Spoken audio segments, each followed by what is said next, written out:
so let's move ahead to the fight preview of the week. This week we take a look ahead to UFC Vegas 79. It's another card in Vegas, another fight night. The first fight we're going to take a look at, I think what we're going to do is the entire main event plus the featured prelim of the night. Right, the main card prelim. That's a dumb one. You said it better. Featured prelim, like you said. So the first fight we're going to take a look at, Dan the Determined Arquetta? Is that Argueta. Argueta, I'm sorry. I read the G as a Q. He's illiterate sometimes. Me apologies. Versus Miles Chapo Johns. Chapo. Yeah. He's American. Close enough. This is a fight. The Determined, 1-1-1 in the UFC. His last fight, he was winning the fight, getting a choke, a premature stoppage by Keith Peterson. Just kind of fucked up all around. It kind of, you don't want to say stole a win because he didn't get the win yet, but he was in prime position to get the win. Argueta. Yeah, in the moment, that stoppage didn't seem right. And then upon further review, they flipped it to a no contest because it was kind of obvious Keith Peterson got that one wrong. But I like that Argueta gets to just move forward. He's not having to rematch this guy that he was, in my opinion, he was beating him. You know, and it's not that they won't fight again in the future. They're just, you know, kind of doing different things at the moment. He's a good striker. He moves things to the ground. He's got 4 submission, career victories with 2 KO victories and 3 decision victories. So kind of a mixed bag with how he gets it done. But I think he prefers to, get it done on the ground. Yeah, and then you have Miles Johns, who a little bit more experienced in UFC 4-2, won 3 out of 4. He's a guy, he gets finishes. He also gets finished. 4 out of his 6 UFC fights have ended in either submission or knockout. He's 2-2 in those fights, so he's exciting. I think he goes out there and gets it done. I think Johns, that's my pick for the fight. How do you think this fight goes? Honestly, on this one, I think Argueta is going to do, what he's determined to do. Miles Johns doesn't ever go for a takedown. He typically likes to go to the scorecards, 7 decision victories for him. I think Argueta is going to get this fight done with a finish. So we're different on the first fight of the night, huh? Yep, I think we are. Kicking off the main card of UFC Vegas 79, we have Ricardo Ramos in the featherweight division fighting. The Brazilian. I wish I could say his nickname. I know, I wanted to say it too, but I have no idea. Caracina. It translates to clunker. Okay. So I got that. Good name for a fighter. Charles Air Jourdain. That's a sick nickname. That is a sick nickname, the Canadian. Right. Both guys in their 20s, 28-year-old versus 27-year-old. Right. These two coming in with 30 combined wins, 10 combined losses. Ramos coming in 16-4, 4 KOs, 7 submissions, 5 decisions. 7-3 in the UFC, so he's fought 10 fights in the UFC, which is pretty good for a 28-year-old. Right. Only losing 2 times by KO, once by submission, once by decision. Hasn't fought in over a year either. June of 2022, so he's had a long layoff. I don't know if that's a good thing or a bad thing. It could be both. Yeah, you could see somebody having to knock the rust off or kind of coming out primed, ready to go. Completely healed if he was dealing with an injury or something. Right. So that'll be interesting to watch. Facing Charles Jourdain, who comes in 14-6 in his career, 8 knockouts, 4 submissions, 2 decisions with a draw, confirming that he can win really any type of fight. He can knock you out, he can submit you, but he can also beat you on the scorecards. I guess depending on the judge, Mike Bell, if you're out there. But he's 5-5-1 in the UFC, so he's actually fought 1 more fight than Ramos, but he has 2 less losses. Less than a 50% winning percentage in the UFC, so he's been very up and down. Only one of his last 3 fights. He did win his last fight. If you remember, it was that really boring fight against Kron Gracie, and it wasn't his fault. No, it was Kron Gracie. He was laying on the ground the entire time. Kron Gracie, but that was his last fight. So it'll be interesting to see. I think it's going to be a very close fight, but I have Ramos winning, and I actually like the odds on this. So I have Ramos winning, and that's going to be my first bet of the Ramos money line plus 120. Nice. So I'm going against you here, not because you have a bet. I'm going against you with Charles Jourdain as a pick. I think not with the dust up with Kron Gracie or anything, but I think that was an easy enough fight for him to kind of just resettle his mind, come out back there with a great camp, and, win this fight wholeheartedly. I think you're right. I think it's going to be a close fight, but I see Charles Jourdain getting the dub here. So we're off on the first two fights of the night. That's interesting. I know, but, we never know what's going to... All right, the third fight we're going to cover, Brian Pooh Bear Battle taking on a Louisiana guy, AJ the Ghost Fletcher.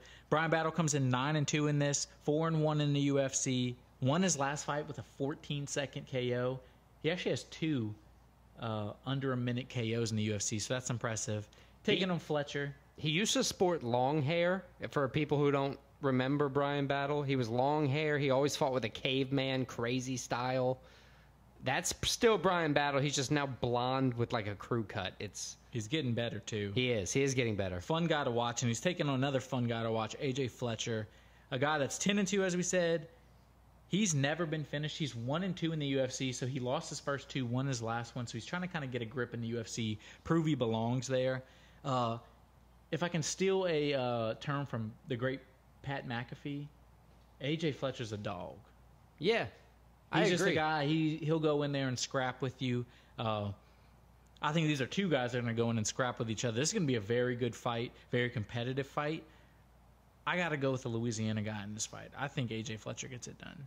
Yeah, both fighters sporting similar records. We got Brian Battle 9-2, AJ Fletcher 10-2.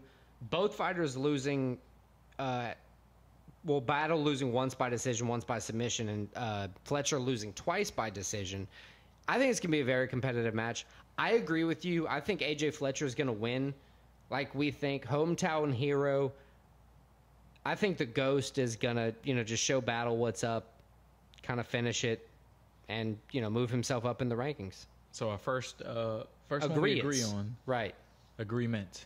The main card women's fight in a strawweight bout, 115 pounds, is Marina Rodriguez versus Michelle Waterson Gomez, the Karate Hottie. We see both of these fighters here after an impressive career so far from both. We have Rodriguez at 16-3, putting up a mixed bag of wins. 16-3 and with two draws, but also she's lost her last two, so she was 16 wins, one loss, two draws before that. Very impressive.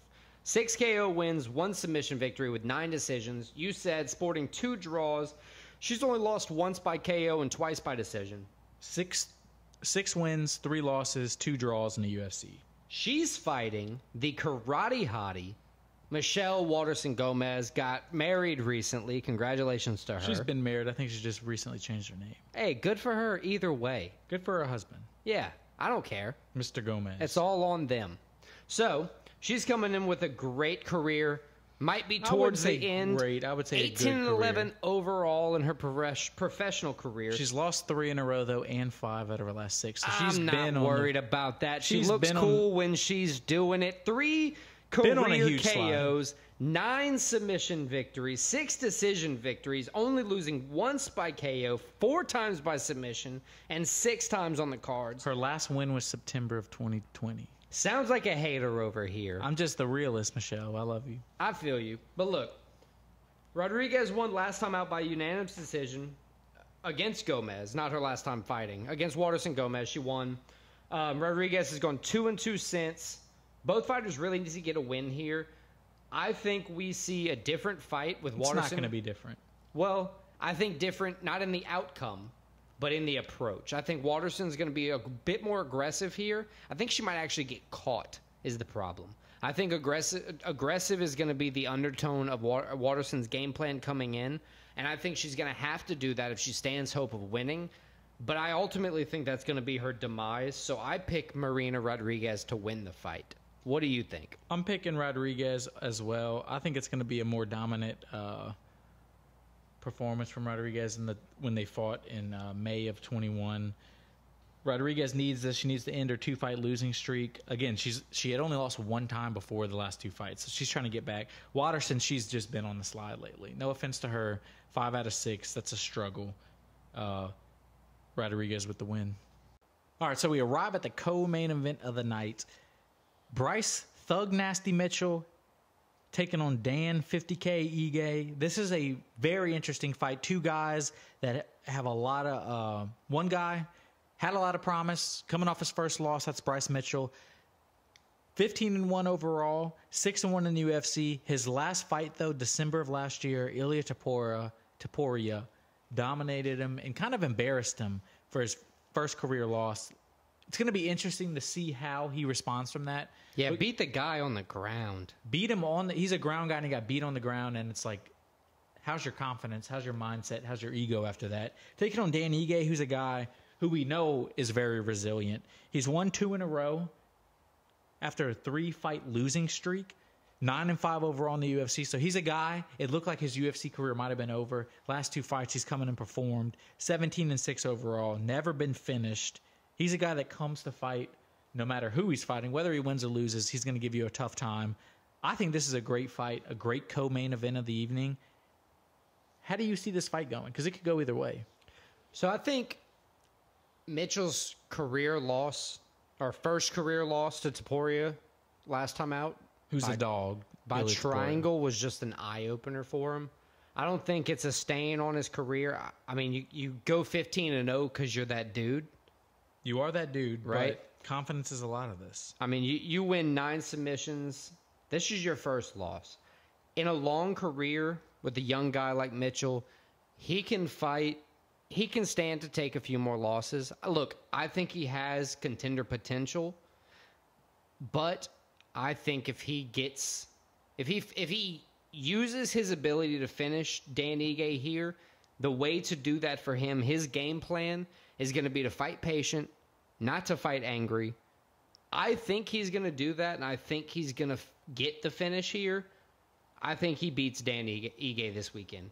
I honestly agree with you. I think Mitchell gives Dan Ige his first loss by a finish, and I think he gets submitted. I think Bryce Mitchell, he's going to rebound well. He's going to build off of this loss. He's going to improve off of this loss, and I think his ground game is about to be sick.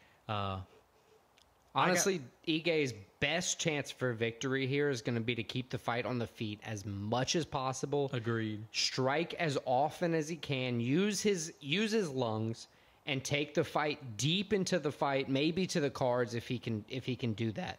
Yeah, I think that's his best game plan. I think Bryce Mitchell finishes him with some kind of choke.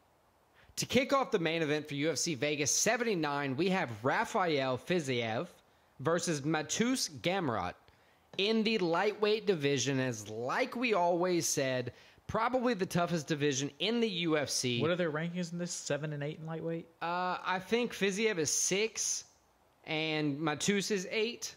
It's something like that. They're both top 10 like lightweight killers. So we all know what that means. Right. They both, though, dropped their top 10 opponent most recently. Fiziev dropped a loss to Justin Gaethje, who's now the BMF title holder. He lost to Justin Gaethje. Lost to Justin Gaethje, sorry.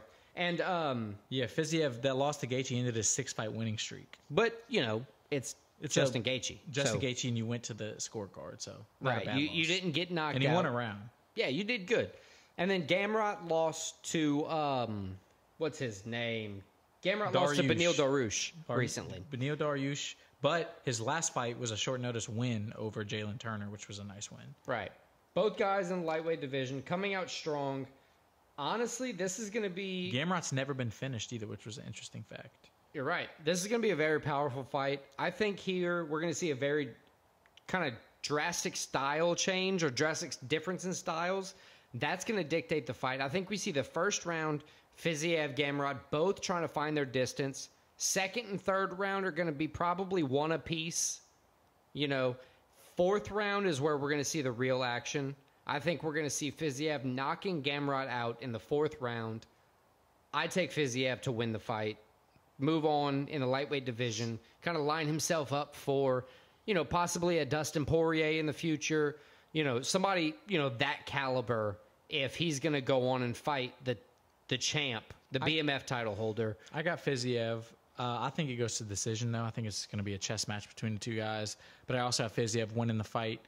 Dustin Poirier is not a bad fight for him. I don't think Dustin, he wants big names. I don't think he would fight him. Another guy to look out for, Fiziev, maybe he fights Dariush. Yeah. That would be a good fight. Right. Michael Chandler, if he doesn't fight Conor McGregor, that would be a good fight for him. Yeah, so they're both going to... The good thing about lightweight is you're going to have options. Always. If you're in the top 10, you have a slew of options to choose from, and it'll be all contest. anyone could headline a pay-per-view card, in my opinion.